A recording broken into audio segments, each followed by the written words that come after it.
In Ephesians chapter 6, verse 10, you'll find it talking about the armor of God.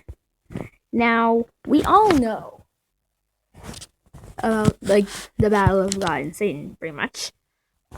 And we all know that God is all powerful. So why does he have armor? Is the armor what makes him all powerful? No. The armor actually isn't for God anyway. It has nothing really to do with him having it. It's actually for us. Here in Ephesians 6, I'll be reading from verse 10 to verse 13. It says, "Finally, my brethren, be strong in the Lord. Be strong in the Lord and in the power of his might. Put on the whole armor of God, that ye may be able to stand against the wiles of the devil. For we wrestle not against flesh and blood, but against principalities, against powers, against the rulers of darkness of this world, against spiritual wickedness in high places. Wherefore, take unto you the whole armor of God, that ye may be able to withstand in the evil day, and having done all, to stand." So, what it basically means here, okay, let's explain it verse by verse. Verse 10 to 13. "And finally, my brethren, be strong in the Lord and in the power of his might." I think that's clear. Now 11 says, "Put on the whole armor of God, that you may be able to stand against the wiles of the devil." Okay, the wiles of the devil are basically his evil plans and everything he wants to do to us and whatnot. So, there's that. And 12 says, For we wrestle not against flesh and blood, but against principalities, against powers, against the rulers of darkness of this world." And yeah. So basically what that's saying is humans aren't supposed to be fighting each other. They're supposed to be fighting the enemy, which is obviously Satan. So, basically God is contradicting all these, okay, you guys get it. Anyway, so in verse 4 next. Okay, where do we start? The chest plate. Okay. "Stand therefore, having your loins girt about with truth, having on the breastplate of righteousness." We're gonna be starting here. May not make much sense, but God has his order for everything. Okay. Here we have the breastplate of righteousness. Now, the breastplate of righteousness actually, as you can tell from the name, helps you to know and to do what is right. So you won't fall into Satan's temptations. Now next, we have the boots of the gospel. It says just gird your feet, but okay, we know what it means. Boots, shoes, whatever. Okay, the boots of the gospel.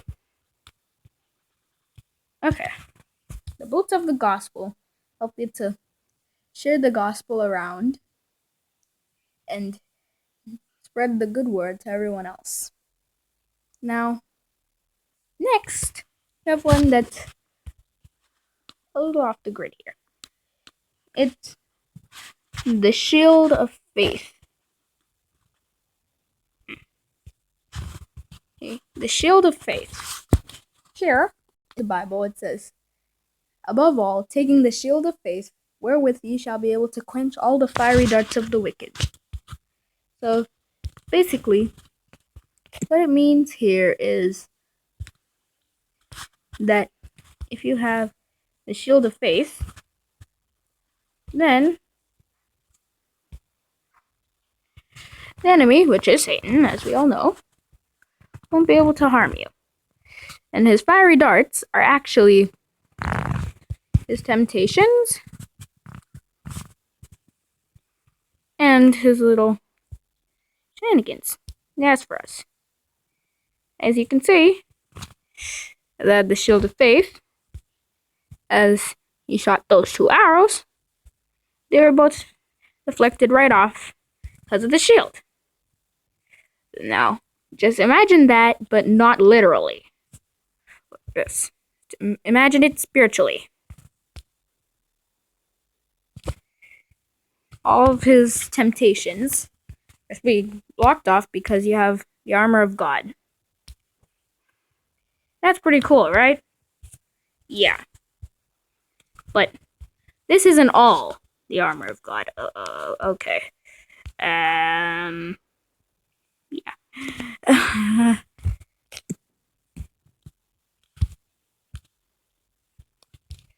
This isn't all the armor of God. There's also some more stuff. As you can see,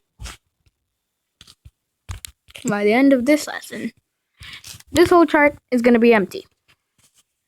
What's next? Okay, next we have take the helmet of salvation and the sword of the Spirit, which is the word of God. Okay, the helmet of salvation is what will help you so that you can make it to heaven, obviously. And the sword of the Spirit, well, it explained it, is the word of God. The word of God, which is basically the Bible. So, yeah. Okay. Now, the last part,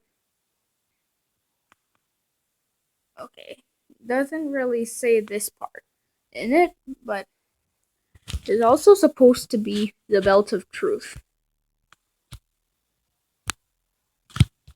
The belt of truth pretty much helps you to know the truth, to speak the truth, and yeah, not to lie. Pretty much it. And then you have the sword of the Spirit. That's pretty much all you need to defeat the enemy. Defeat the enemy, and to defeat all of his little servant of demons, pretty much. Once you have God's armor, and you're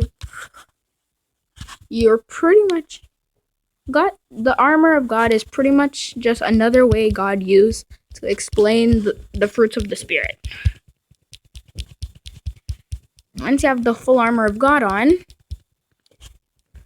you're pretty much invincible. And the enemy can't stop you from making it to heaven.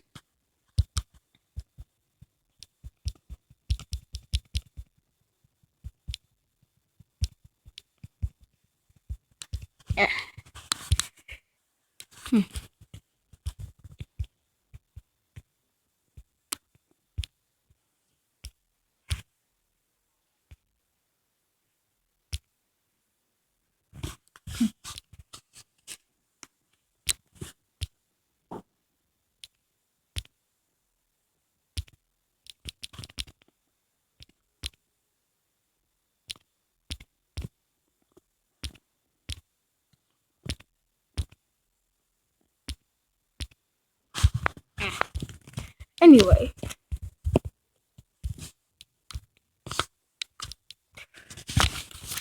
once you have the full armor of God on, just make sure you keep it on and don't take it off.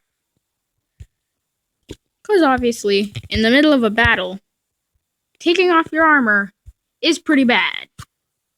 Because obviously, if you take off your armor in the middle of the battle, I don't know if I really have to show you, but I will. Take off your armor in the middle of a battle. Okay, hold on. Let me take off my armor. first, just for the thing, okay?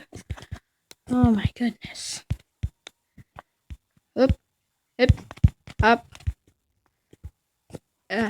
You're obviously going to die. Okay. I have God's armor on, so I don't know what you're trying to do. Okay. Okay, like literally, let me go.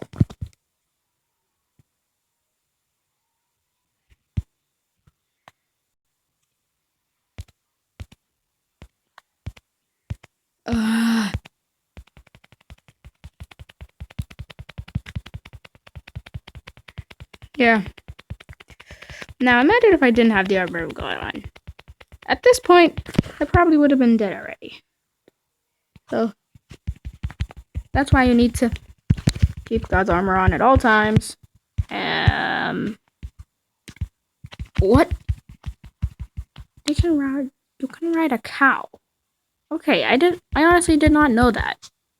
So why do you keep on riding stuff? Stop this. It's annoying. Okay, yeah. While he's doing that, I will take off my armor and show you what will happen. Yeah, it's pretty obvious. You are most likely going to die. Yeah.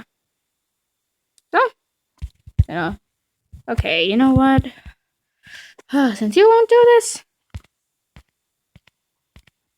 I have to...